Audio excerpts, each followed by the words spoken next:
Ahí nos escribe Sandra Cabrera, dice buenas tardes para todos. Buenas tardes, Sandra. Buenas tardes a todos.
Buenas tardes a todos los colegas.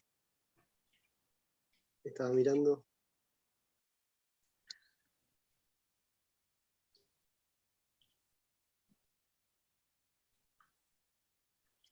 Quería saber si ya están todos admitidos, si me podías decir, Ignacio, porfis. Sí, todos los que ya estaban en la sala de espera están admitidos, así que cuando quieran pueden Bueno, empezar. buenas tardes a todas y a todos. Hoy el doctor Sergio Lois nos va a hablar de las nuevas prácticas de teletrabajo. Ha escribido artículos de derecho laboral, de las nuevas prácticas que hoy va a explayar para poder entender un poquito mejor lo que nos está pasando con el teletrabajo. Y al finalizar, el doctor les va a dar la posibilidad de que ustedes les puedan consultar las dudas que tengan, para no ir desarmando y no ir pisándonos cuando él esté hablando. Si quieren nos vamos anotando las dudas y lo vamos a ir viendo a medida que, si ustedes ven que se van a olvidar, vayan anotándolo en el chat y yo lo voy tomando como para después transmitírselo. También desde la fundación me comunicaron que pusieron el link por si quieren obtener el certificado. Está en la página para que lo puedan solicitar si así lo desean. Bueno, doctor Sergio Lois, es un gusto tenerlo esta tarde con nosotros y lo vamos a tener por 3 clases más. Disculpen que digan clases, porque yo soy docente, pero son muy lindas y enriquecedoras sus charlas. Así que tiene la palabra, doctor. Bueno, buenas tardes a todos, a todas. Muchas gracias por el espacio, muchas gracias al doctor Herrera, a Abogados Unidos, a la Fundación Nueva Docta. Realmente esto es un espacio muy enriquecedor. Creo que se me ve bien, ¿no? Creo que se ve bien, se escucha bien. Si no, escriban al chat y vamos viendo cómo lo... Está perfecto, ¿no? Porque a veces es como que te da la sensación de que uno está como hablando, viste, a la nada misma, entonces es como medio complicado. Así que, bueno, les agradezco a todos por esta iniciativa, por este espacio, y también les agradezco a todos por la posibilidad y por haber venido a este espacio virtual, ¿no? Que vamos a hablar también de lo que serían los espacios virtuales, básicamente.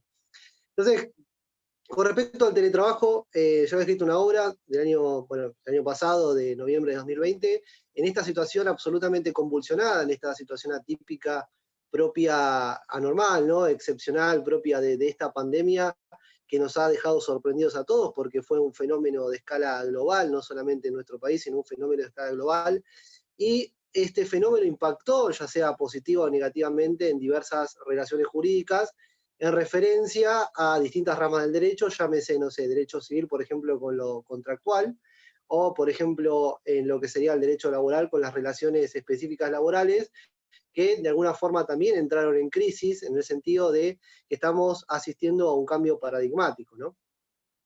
Lo que pasa es que, específicamente, lo que pasa es que el teletrabajo en sí no es un fenómeno de la actualidad, no es un fenómeno propio de este paradigma o de esta situación absolutamente convulsionada, sino más bien el teletrabajo es un fenómeno que se viene arrastrando desde la década del 70. Ya un gran pensador, un gran sociólogo llamado Jack Niles, nos hablaba del teletrabajo como un fenómeno que permitiría la descentralización productiva. En esa época se comenzó a hablar de lo que sería el fenómeno de la tercerización laboral, tal como lo conocemos actualmente, es decir, tenemos empresas que tienen un núcleo central en determinado país, pero fragmentan la producción en distintas etapas y colocan empresas, por ejemplo, en otros lugares del globo, es decir, del planeta, y de esa forma establecen unas relaciones de trabajo a la baja, es decir, en lugares de distintos países donde el sistema protectorio propio del derecho del trabajo se encuentra a la baja, ¿no? Entonces, también tenemos este fenómeno del teletrabajo que, de alguna forma, una de las intenciones era que los trabajadores, ahora llamados teletrabajadores, ejecutaran la tarea desde su casa. Es decir, teníamos una persona con una computadora que no es obviamente las computadoras que tenemos en la actualidad con el acceso a Internet como las conocemos, pero lo que podría llegar a producir en la década del 70 el teletrabajo es que estaban en la crisis del petróleo de la década del 70, en una situación absolutamente crítica, entonces lo que permitía era descentralizar los gastos. ¿Qué quiere decir esto? Que teníamos un empresario que quería disminuir los gastos de energía eléctrica, por ejemplo, y hacía que todos los trabajadores vayan a su casa a trabajar desde un ordenador, desde una computadora con las tecnologías de la información y de la comunicación, y de esa forma descentralizaba los gastos de energía eléctrica. Y también decía, que esto era supuestamente un punto positivo, que mediante el teletrabajo en realidad lo que se lograba era descomprimir a las grandes urbes, es decir, a las grandes poblaciones, es decir, donde estaban concentradas todas las empresas principales, y también de alguna forma lograría disminuir el impacto ambiental propio de los transportes o los vehículos que tenían que ser dirigidos desde el hogar del trabajador hasta el lugar donde la empresa principal donde ejecutaba las tareas habitualmente el trabajador. Entonces vemos que la figura del teletrabajo surge en la década del 70, y cuando hablamos de teletrabajo nos estamos refiriendo a un concepto amplio, es decir, tenemos a un trabajador que se encuentra en su hogar, por ejemplo, o un lugar distinto de la empresa principal donde habitualmente ejecuta las tareas, y ese trabajador ejecuta las tareas directamente en su hogar o un lugar distinto donde se encontraba habitualmente ejecutándolas. Eso sería el teletrabajo. Conceptualmente, quiere decir tele, es decir, utilización de medios telemáticos, como por ejemplo las computadoras personales, las notebooks, las tablets, la utilización de los celulares actualmente, que se utilizan muchísimo, es decir, los servicios de mensajería instantánea. Y tenemos básicamente lo que sería también el surgimiento y la profundización de las tecnologías de la información y de la comunicación, llamadas TICs. Entonces, repasando, tenemos a este fenómeno del teletrabajo, que surge a mediados de la década del 70, que se fue profundizando con el uso de estas tecnologías, y a su vez tenemos también paralelamente el fenómeno de la fragmentación productiva o la tercerización. Con el teletrabajo, entonces, se busca básicamente disminuir los gastos propios de un trabajador que se encontraba ejecutando las tareas en el establecimiento principal de su empleador. Si nos retrotraemos, es decir, si vamos más allá en el tiempo, tenemos lo que sería la revolución industrial, tenemos al obrero fabril que ejecutaba las tareas en el establecimiento principal, es decir, el establecimiento principal del empleador, y esto era, digamos que puede ser fácilmente tipificable para el derecho laboral, ya que básicamente hay una relación típica de dependencia entre el obrero fabril y los capataces, o decir, el empleador. Es decir, que fácilmente se podría establecer una relación de dependencia con las características típicas que actualmente conocemos, es decir, la disponibilidad, la ajenidad y la subordinación técnica, jurídica, económica. Tenemos un obrero fabril que ejecuta las tareas durante un lapso de tiempo determinado, es decir, que ejecuta las tareas durante un lapso de tiempo determinado, que se encuentra bajo las órdenes de un empleador y percibe una remuneración por poner a disposición del empleador su fuerza de trabajo.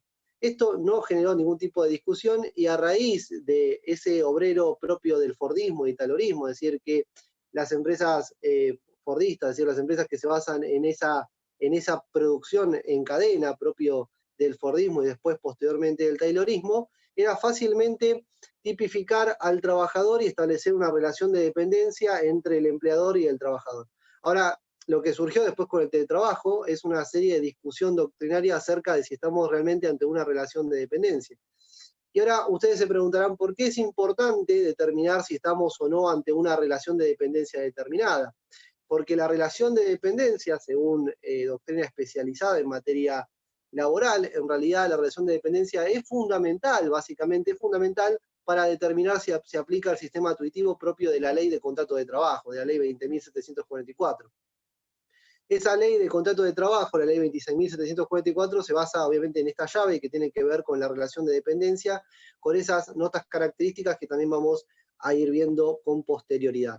Después, posteriormente de esta revolución industrial, surge la revolución informática, y esta revolución informática implica obviamente los derechos de cuarta generación, que se crea de alguna forma un nuevo ciudadano que puede intervenir mediante la utilización de los medios tecnológicos, puede intervenir opinando, puede intervenir en los procesos democráticos mediante la utilización, por ejemplo, en la actualidad de las redes sociales o distintas plataformas virtuales.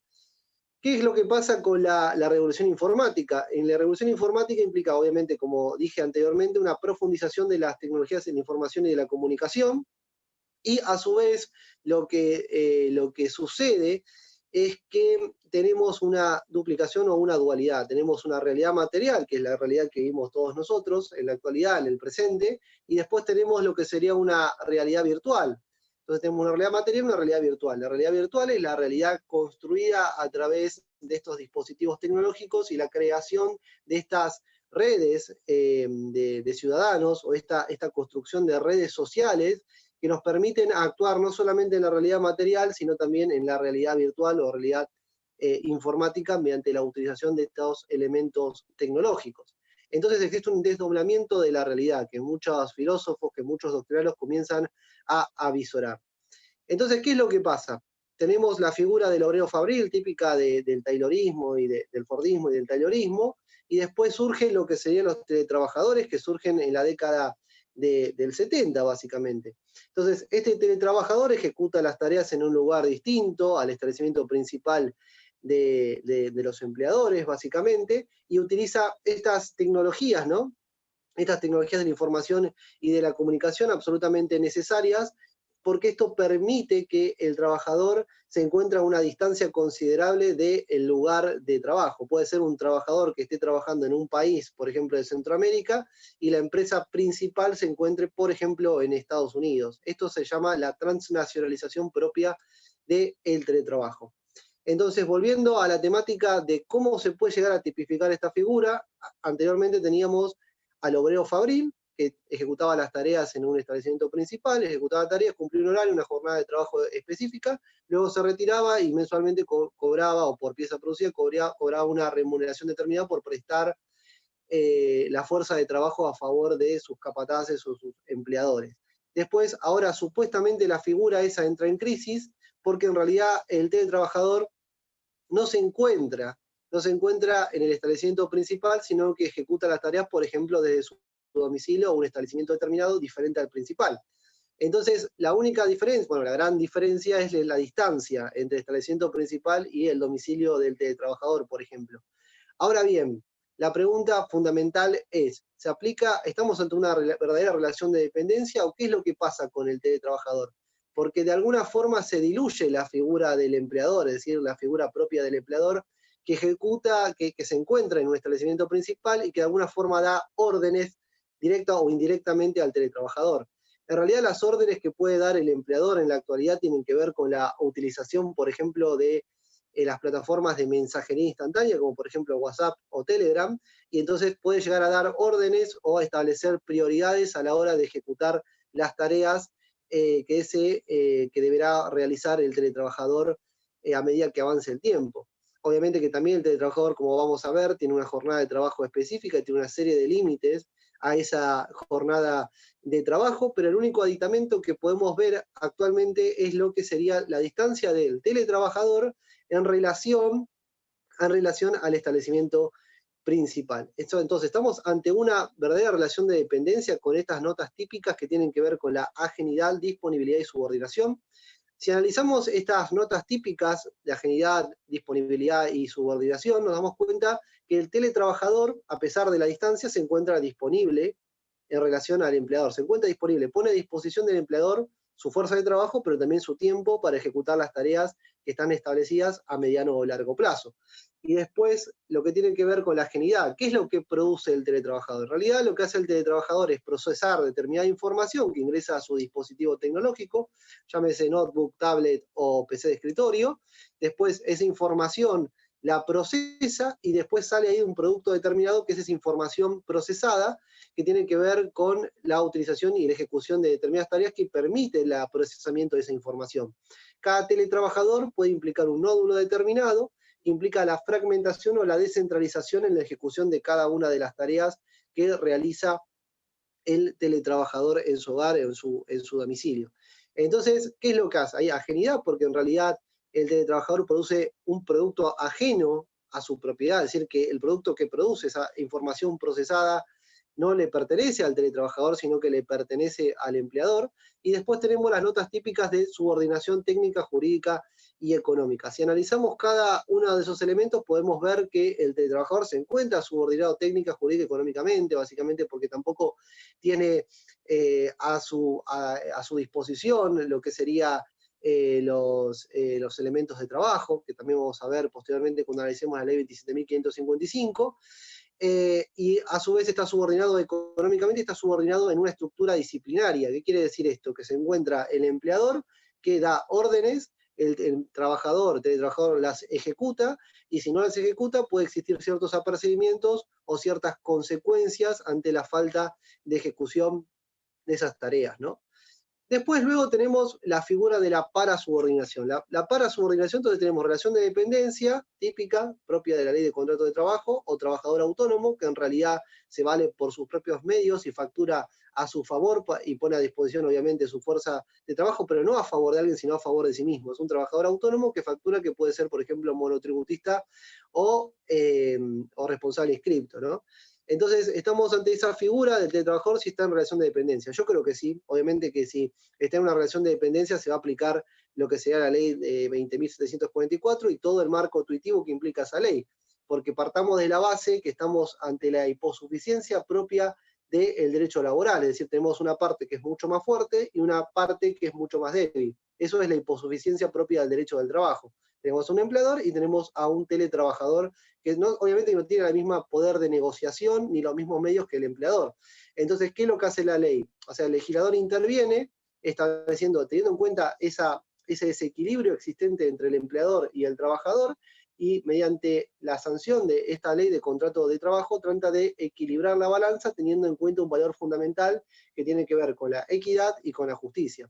Sabemos muy bien que las normas jurídicas obviamente regulan una serie de fenómenos propios de la realidad material y en la actualidad un poco de la realidad virtual, y lo que pasaría básicamente tiende a equilibrar la existencia de estos desequilibrios propios que puedan existir ante las relaciones de trabajo, estas relaciones típicas jurídicas, que da lugar a lo que sería a un contrato de trabajo entre el teletrabajador y el empleador.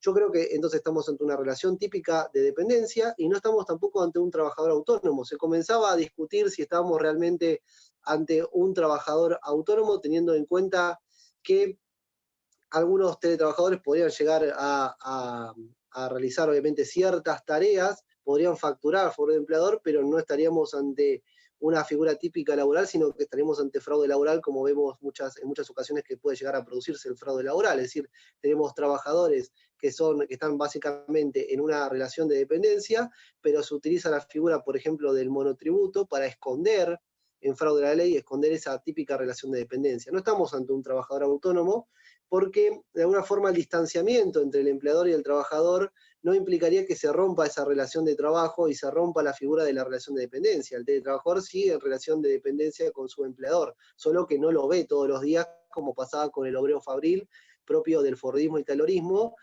hijo directo de la revolución industrial, es decir, que el teletrabajador no se encuentra en un lugar principal ejecutando las tareas. Después surge lo que es la figura de la parasubordinación, es decir, trabajadores que facturan, pero a su vez perciben una remuneración determinada y eso le alcanza para subsistir, es decir, que es como una especie de figura que se encuentra en un punto medio entre la relación de dependencia y los trabajadores autónomos. Esta parasubordinación es propia de la doctrina alemana y la doctrina italiana. Y como vimos, todos estos elementos que fui describiendo, la disponibilidad, la ajenidad y la subordinación, técnica, jurídica y económica, ayudan a determinar de alguna forma si existe básicamente una relación de dependencia existente entre trabajadores, entre teletrabajadores y empleadores. A medida que fui desarrollando la obra que se llama La nueva práctica del teletrabajo para ediciones de IDE, también me fui dando cuenta que los principios que de alguna forma informan, valga la redundancia, porque se puede escuchar medio raro, informan el derecho del trabajo. Por ejemplo, el principio de igualdad existente entre lo que sería trabajadores y teletrabajadores.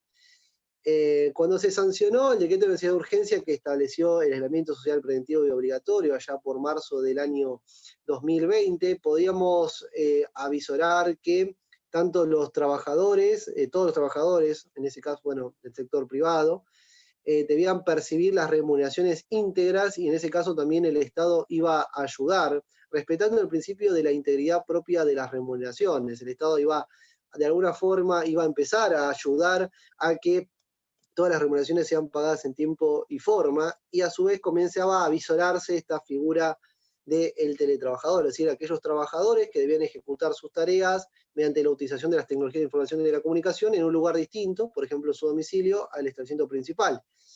Estos teletrabajadores comenzó a visorarse si existía alguna diferencia entre los trabajadores presenciales y los teletrabajadores, es decir, si existía alguna diferencia específica entre el teletrabajador y los trabajadores presenciales. En realidad, en base a la aplicación de este principio de igualdad, no debería existir ninguna diferencia, es decir, que se encuentran en un pie de igualdad, y tanto los trabajadores como los teletrabajadores deberían cobrar la misma remuneración, porque estaban poniendo a disposición del empleador su fuerza de trabajo a cambio de una remuneración y cumpliendo una jornada específica. Obviamente que la jornada podría llegar a sufrir una serie de transformaciones, teniendo en cuenta que el teletrabajador tiene acceso a su trabajo desde cualquier dispositivo tecnológico y no necesita ir directamente a la empresa para ejecutar las tareas.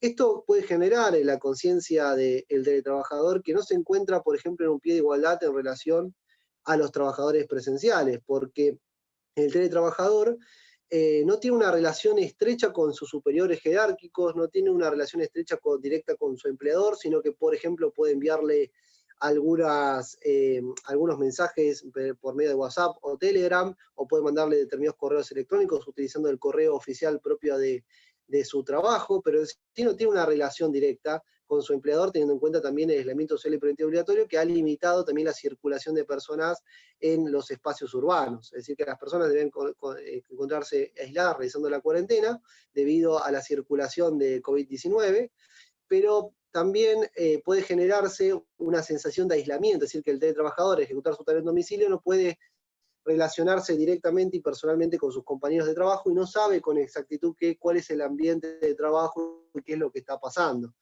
La realidad es que el teletrabajador se encuentra en un pie de igualdad con los trabajadores presenciales, pero lo que genera el teletrabajo es una situación o una sensación de aislamiento, una sensación en la cual el teletrabajador no se encuentra como en una situación o un pie de igualdad o equitativo con sus pares, porque no tiene una relación directa, sino una relación virtual. Esto debería impactar en la remuneración y como vimos, no debe impactar directa o indirectamente en la remuneración, provocando una disminución de la misma, porque eso obviamente es inconstitucional y tampoco estaría acorde con los convenios de la Organización Internacional del Trabajo y con los tratados internacionales con jerarquía constitucional. Y tampoco se puede empezar a considerar al teletrabajador como un trabajador de segunda categoría. También una de las ideas que voy a introducir tiene que ver con la justicia organizacional, este concepto que es utilizado por muchos pensadores y muchos psicólogos de los espacios y los ambientes laborales, que nos habla de que debe existir cierta justicia organizacional dentro de las organizaciones tanto privadas o públicas para permitir el ascenso de determinados trabajadores. ¿Qué pasa con los teletrabajadores? No se los debe dejar afuera en relación a los ascensos, en relación a el pago de determinados bonos, determinados montos, tal vez no remunerativos, que eso obviamente va a estar estipulado en los convenios colectivos de trabajo determinados en relación a la ejecución de determinadas tareas. Tampoco se lo deja de lado a los teletrabajadores en relación al pago de esas sumas remunerativas, obviamente remunerativas y no remunerativas. Y también debe tener de alguna forma en cuenta, se lo debe tener en cuenta para los ascensos. Eso es lo que hace a la equidad, la justicia y obviamente a la justicia organizacional.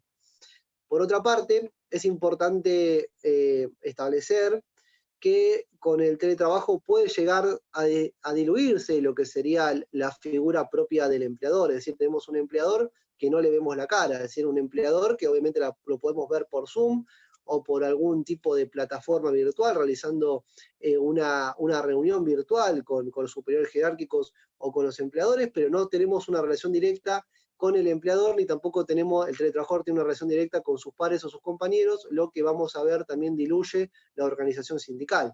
Entonces tenemos un empleador diluido, que también esta dilución, o sea, el empleador puede verse disminuida la figura debido al teletrabajo y debido, por ejemplo, a la fragmentación productiva y la tercerización, porque tenemos personas que producen determinados bienes y que no conocen a la persona para la cual están trabajando. Eso también es un fenómeno propio de la tercerización laboral que se da a nivel global. Tenemos también el caso del mobbing. O sea, el mobbing sería el acoso moral que pueden sufrir los trabajadores o teletrabajadores, tanto de forma vertical u horizontal.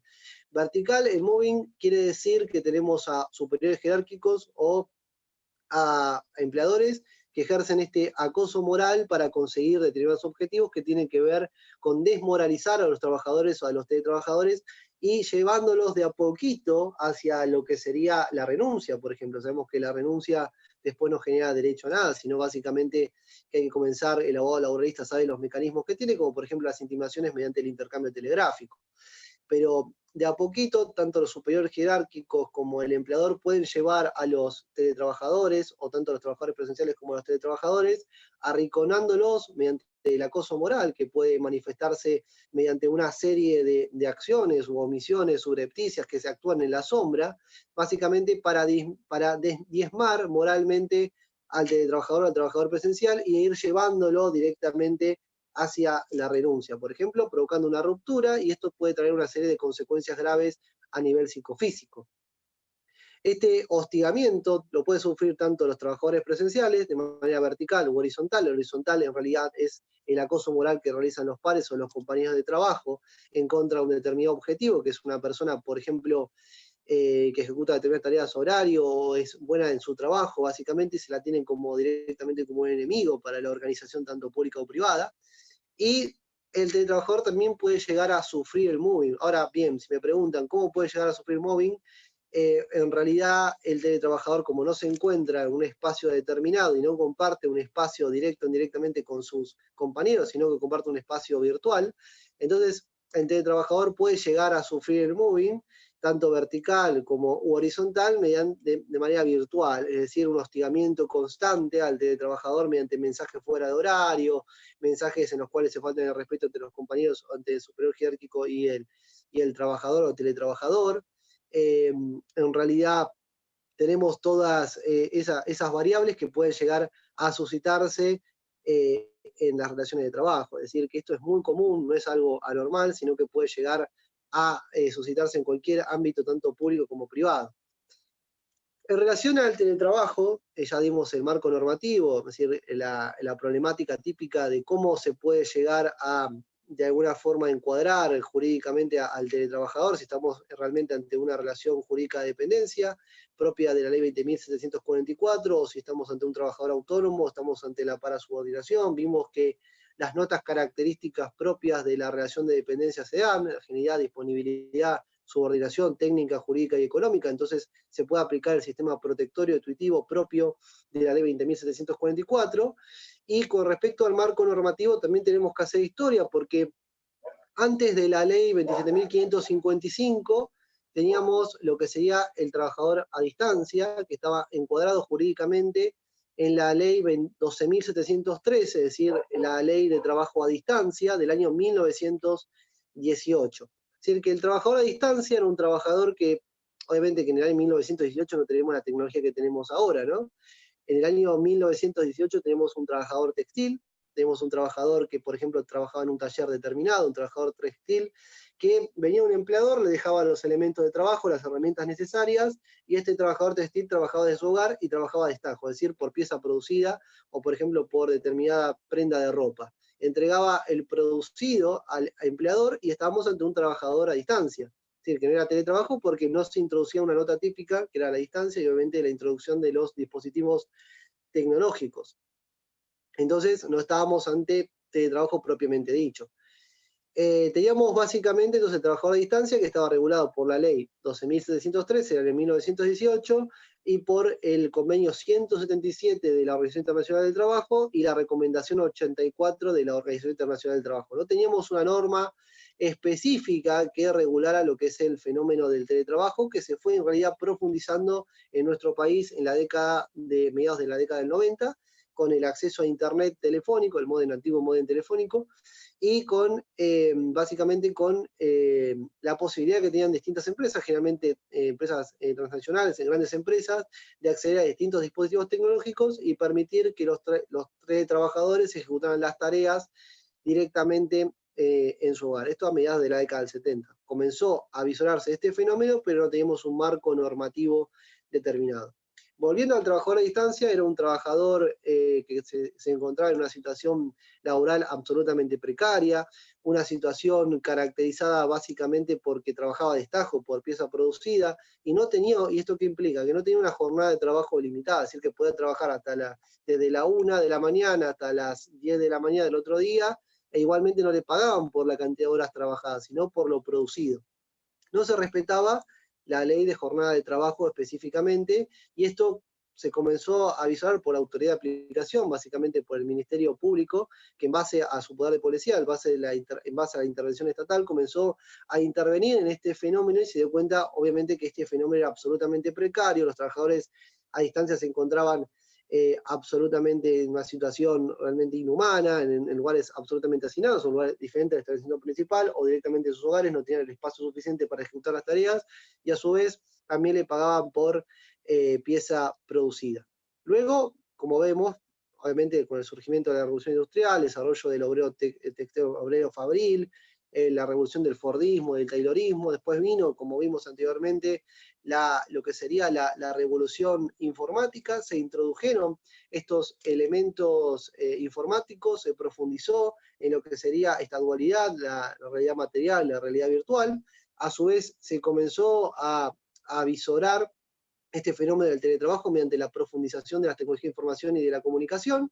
Ya en el año 2010, con la profundización de las TICs, de las tecnologías de información y de la comunicación, se comenzaron a introducir anteproyectos de ley para regular el fenómeno del teletrabajo. Es decir, se empezaron a introducir todos estos proyectos de ley que no salieron a la luz, pero que tenían una serie de disposiciones muy interesantes para determinar si estábamos obviamente ante una relación de dependencia, cuáles eran los derechos y las obligaciones de las partes, encuadrar jurídicamente al fenómeno del teletrabajo, cuándo hablamos de teletrabajo, cuándo no, si estábamos básicamente ante una relación típica de trabajo, si había que modificar la ley de contrato de trabajo, introducir esta nueva modalidad contractual en la ley 20.744, la famosa LST, y eso eran los anteproyectos. Ya después surgió en el año 2020, como bien sabemos, en marzo del año 2020, surgió todo este fenómeno propio de la pandemia, este fenómeno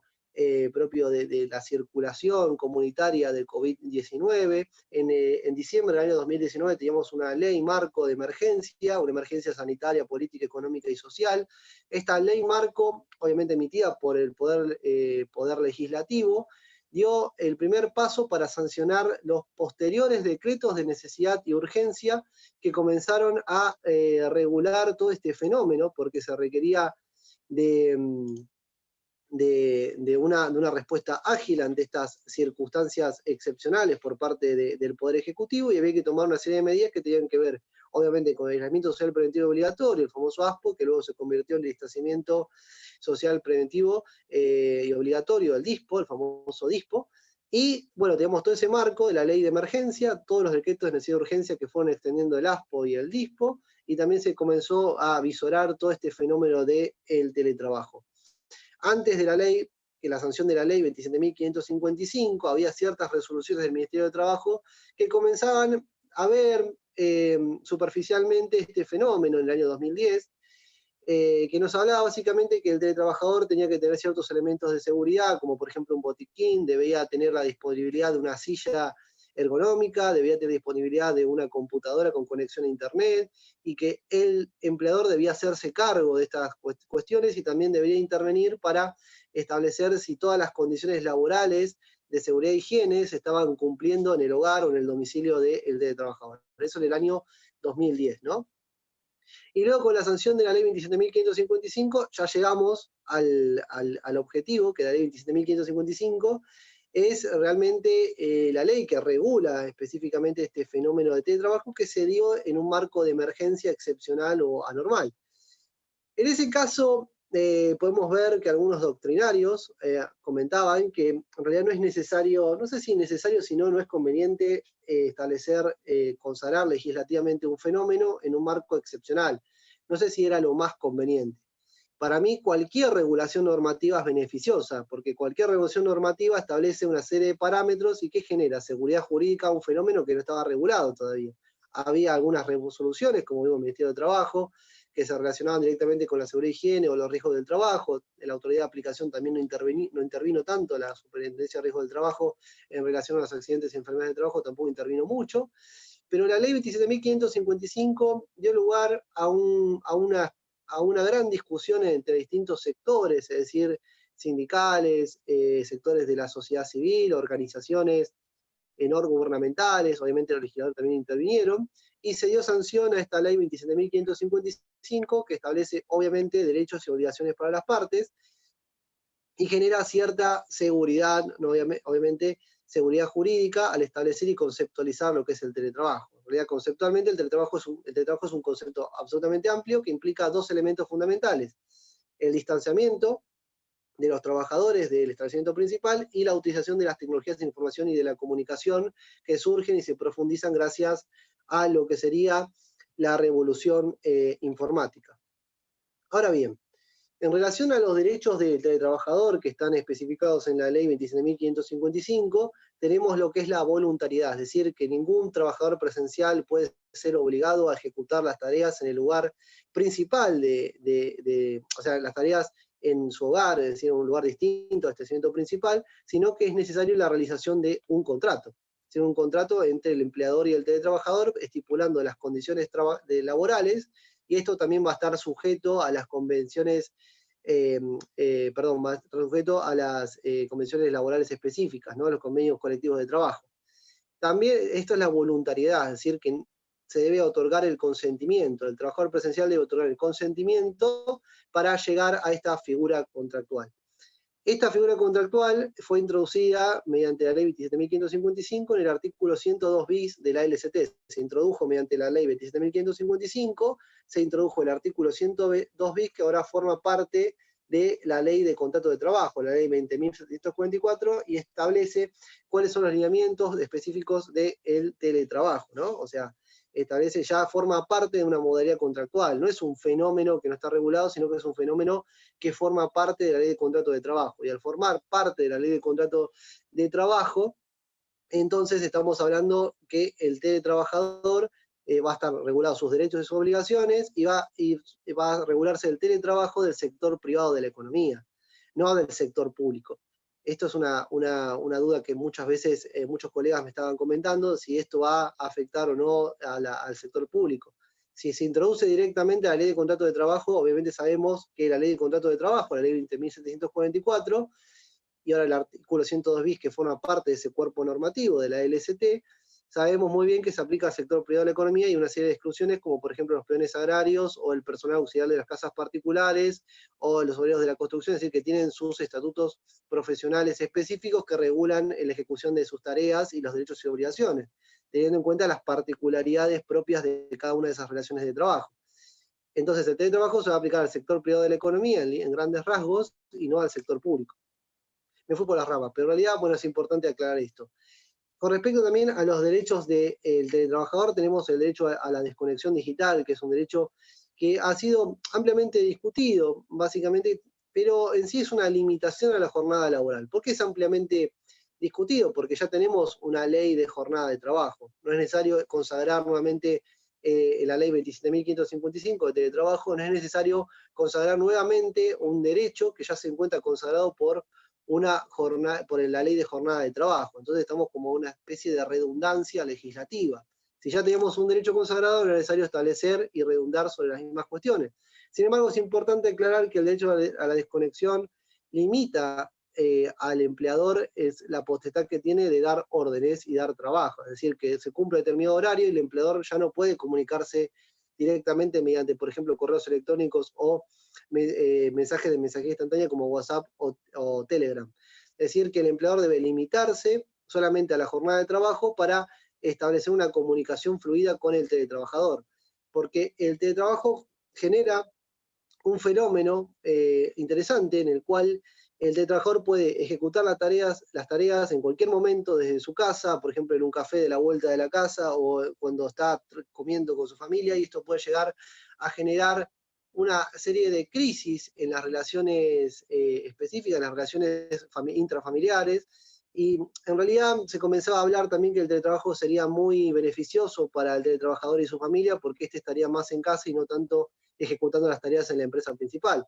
Pero también puede llegar a traer problemas si el teletrabajador, por ejemplo, ejecuta determinada tema de tarea hasta las 6 de la tarde y a las 7 u 8 de la noche el empleador continúa dándole tareas al teletrabajador y este no puede descansar y pasar un momento agradable con su familia.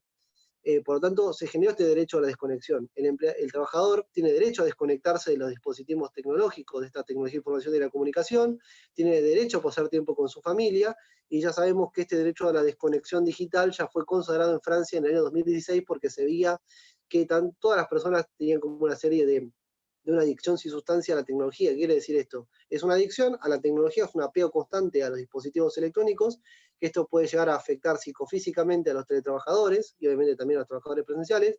Esta adicción a la tecnología, al celular, a la computadora, a la tablet, puede llegar a traer una serie de consecuencias psicofísicas o psicológicas, psiquiátricas, y puede repercutir directamente en los aspectos psicológicos, psiquiátricos o físicos propias del teletrabajador. Y se comenzaba a visorar básicamente que esto es estamos ante riesgos psicosociales y se introduce la figura de lo que sería el trabajador quemado. El trabajador quemado es el trabajador que se encuentra absolutamente estresado, que trabaja más horas de las que debe trabajar, no se respeta su jornada de trabajo, está absolutamente estresado y esto puede llegar a repercutir negativamente en su cuerpo, tanto en su psiquis como en su cuerpo, obviamente. Puede generar situaciones de estrés, cuadros de estrés, y esto puede impactar negativamente en lo que sería su psiquis y en las relaciones propias entre sus amigos, sus familiares, sus conocidos, en las relaciones íntimas que pueda llegar a mantener el teletrabajador con sus pares. Ahora bien, también se introduce que también una figura de la ley 27.555 muy discutida que tiene que ver con la reversibilidad.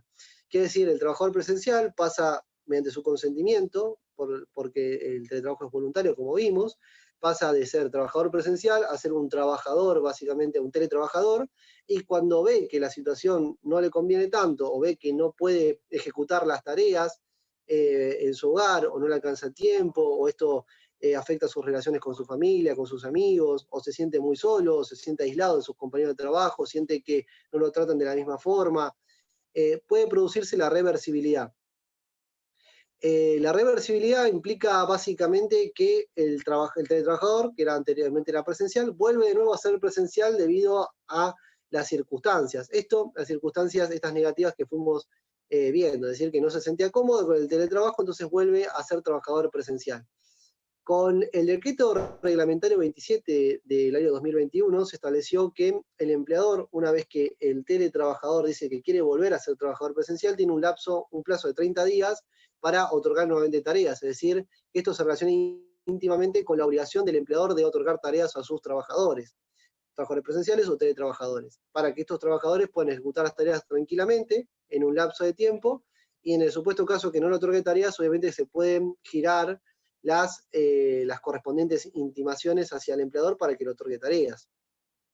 Entonces la reversibilidad implica eso, el trabajador presencial pasa al teletrabajo, no se siente cómodo con el teletrabajo, pasa a ser trabajador presencial nuevamente, y el empleador está obligado a otorgarle tareas nuevamente al teletrabajador.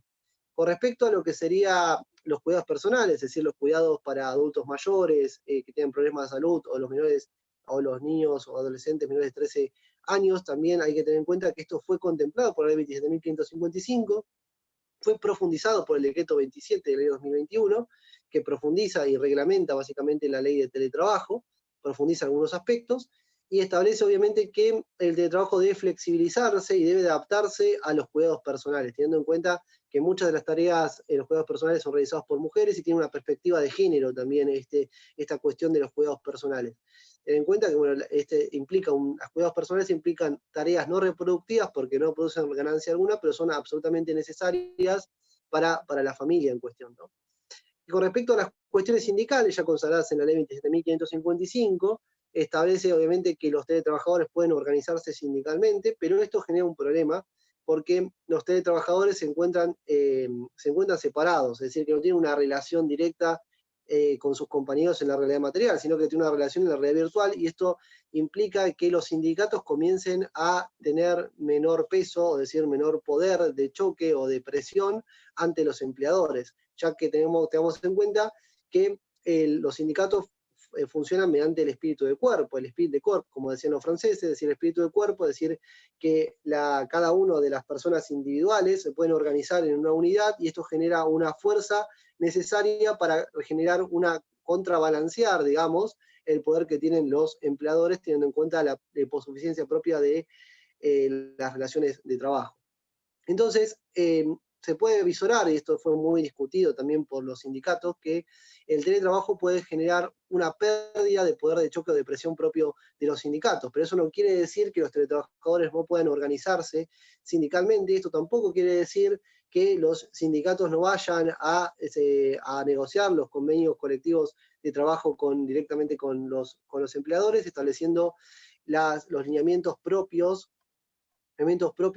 de esta típica relación de trabajo, esta típica relación de modalidad contractual introducida en la Ley de Contrato de Trabajo mediante el artículo 102 bis, introducido por la Ley 27.555, modificatorio de la Ley 20.744 o Ley de Contrato de Trabajo. Si nos centramos en lo que sean las obligaciones propias del empleador, vamos a ver dos elementos fundamentales que quiero resaltar, que tienen que ver básicamente con que el empleador está obligado a otorgarle las herramientas de trabajo al teletrabajador, y cuando hablamos de herramientas de trabajo nos estamos refiriendo directamente, por ejemplo, a lo que serían dispositivos tecnológicos, es decir, las tablets, los celulares, las notebooks, las computadoras personales o de escritorio, que básicamente es eso lo que se debe otorgar, esas herramientas de trabajo, una silla ergonómica, un botiquín, también se puede llegar a hablar, eso también va a estar estipulado por los distintos convenios colectivos de trabajo, y eso tiene carácter no remunerativo, o sea, los elementos de trabajo. Y esos elementos de trabajo son absolutamente necesarios para ejecutar las tareas. Si no se otorgan esos elementos de trabajo, el teletrabajador no puede ejecutar las tareas correspondientes. También se habla, por ejemplo, el caso de que se le otorgue al trabajador impresoras para imprimir determinados documentos.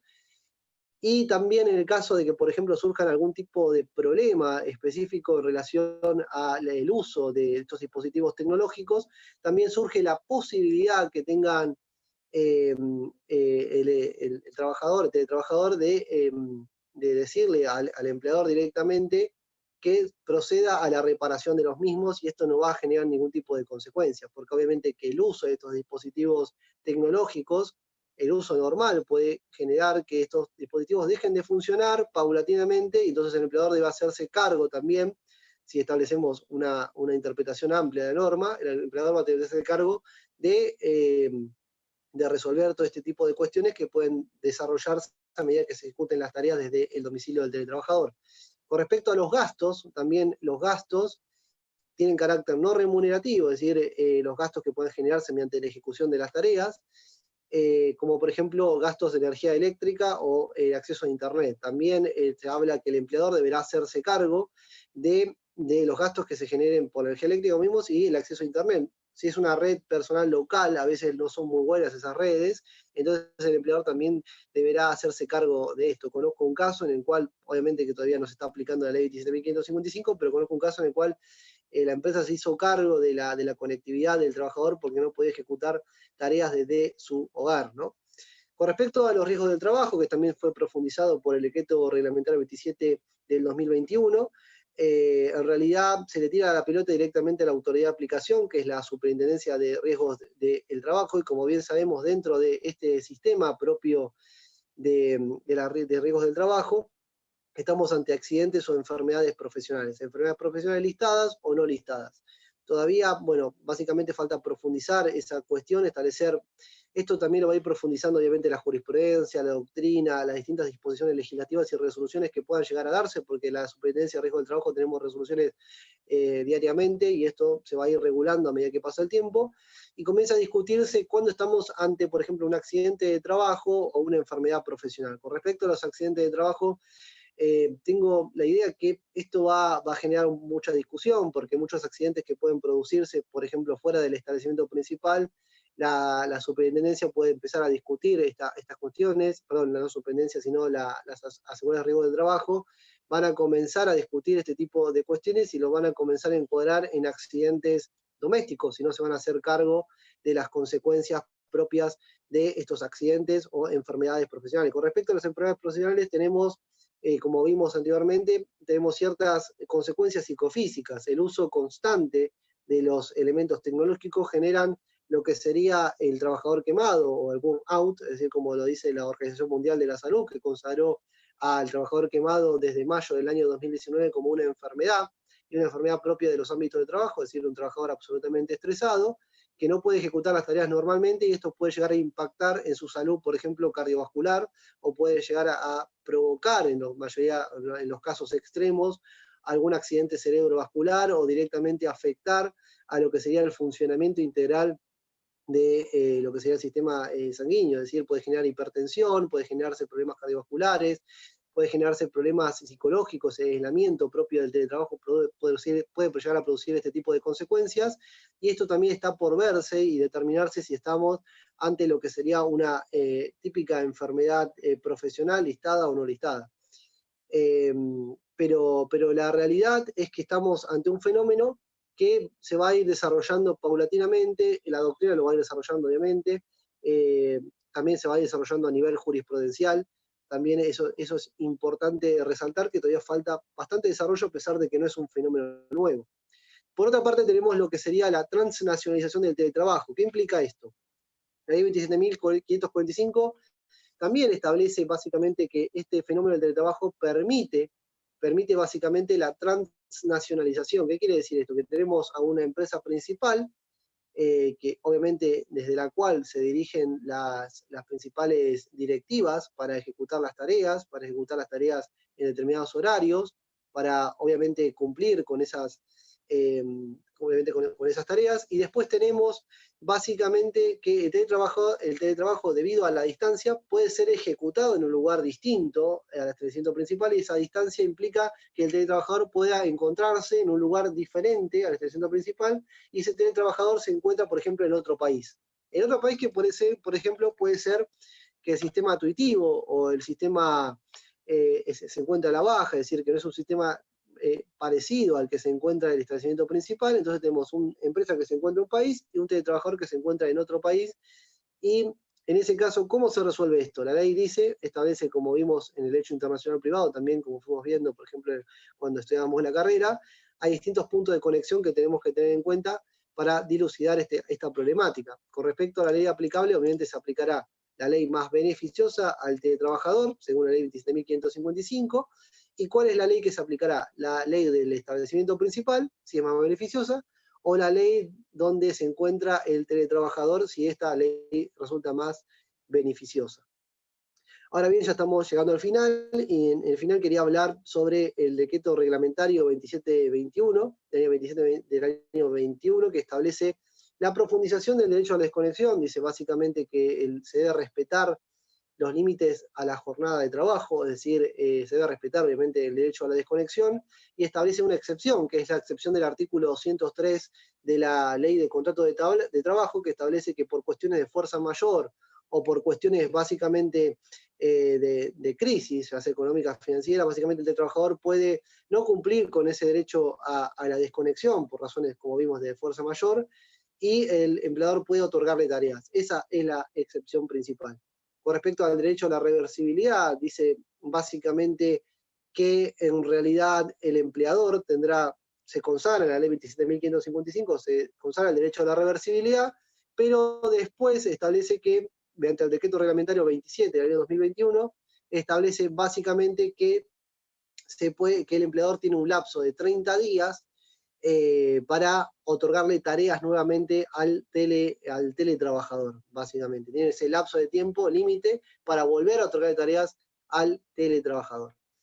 Con respecto a los riesgos del trabajo, obviamente se le tira la pelota a la Superintendencia de Riesgos del Trabajo para que éste consagre las resoluciones correspondientes para regular si estamos ante accidente de trabajo, en qué casos estamos ante accidente de trabajo, en qué casos estamos ante enfermedades profesionales, listadas o no listadas, ya reguladas por la ley 24.557 de la Ley de Riesgo del Trabajo, que crea este sistema de riesgo del trabajo. Y con respecto a las tareas de cuidado, básicamente establece que se debe adaptar los horarios del teletrabajo a las tareas de cuidado, que, como vimos, generan lo que sería una actividad que no reproductiva, que no genera ganancia, pero que es muy importante para la cohesión de la familia, que es muy importante para que la familia obviamente se desarrolle con normalidad durante el desarrollo de esta relación de trabajo. El decreto es el decreto 27 del año 2021, que reglamenta la ley 27.555. La ley 27.555, con respecto a la aplicación, esto es absolutamente importante para ir cerrando la temática. En realidad establecía que la ley de teletrabajo, del contrato de teletrabajo, se iba a comenzar a aplicar 90 días finalizado el ASPO, ¿no? Esto no sucedió, el ASPO se convirtió en DISPO, y faltaba una resolución del Ministerio de Trabajo que estableciera básicamente cuándo se comenzaba a aplicar la ley 27.555. Finalmente, salió una resolución del Ministerio de Trabajo que estableció que la ley 27.555 comenzaba a aplicarse a partir del 1 de abril. Entonces, todas las empresas del sector privado tienen que adaptarse a esta ley, cumplir con esta ley y tener en cuenta básicamente todos estos derechos y obligaciones que fuimos viendo.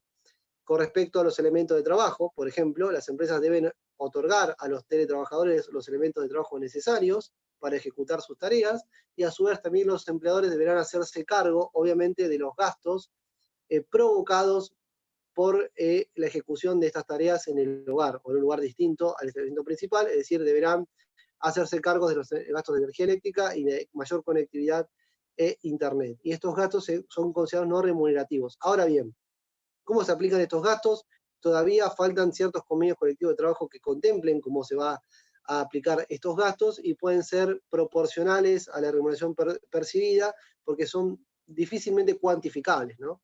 Pero sí hay que tener en cuenta que el empleador deberá otorgar estos elementos de trabajo, deberá hacerse cargo de estos gastos no remunerativos, energía eléctrica e internet, y también la crítica principal que puede realizarse a ese decreto 27 del año 2021 tiene que ver básicamente con que no ha profundizado distintas cuestiones que tienen que ver, por ejemplo, con el principio de igualdad entre trabajadores presenciales y teletrabajadores, y tampoco profundizó en relación a la afectación del derecho a la intimidad, teniendo en cuenta que el empleador podría llegar a intervenir para establecer si se cumplen o no con las condiciones de higiene y seguridad específicas para todos los teletrabajadores, y esto podría llegar a afectar el derecho a la dignidad de los trabajadores, a la intimidad, perdón, y a la dignidad, porque estaría interviniendo en su esfera privada.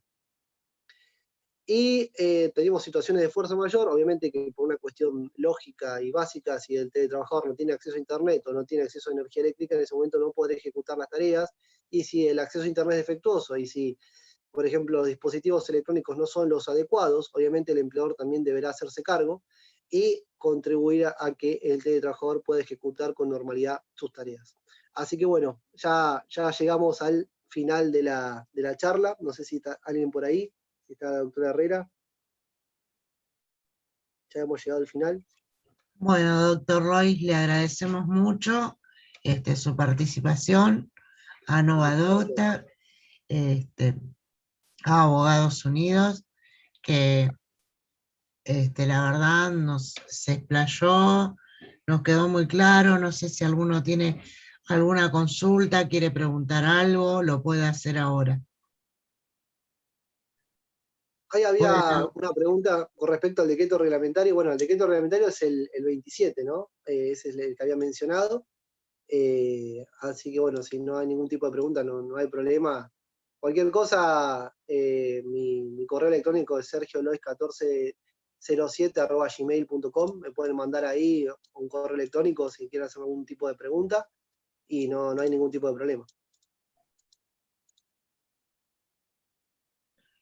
Bueno, vamos a ver, el doctor Pal quiere hacer alguna pregunta, que la tenemos ahí. Pal, ¿nos escuchás?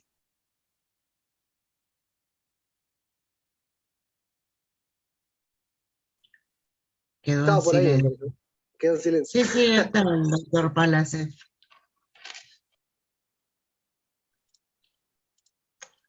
A ver.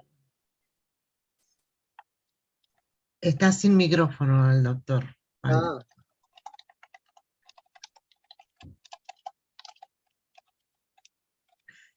Bueno, igualmente, bueno, te agradezco un montón, bueno, y nos vemos el próximo martes a las 19.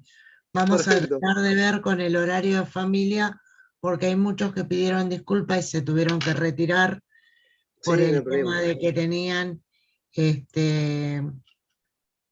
el mismo horario con la otra cursada.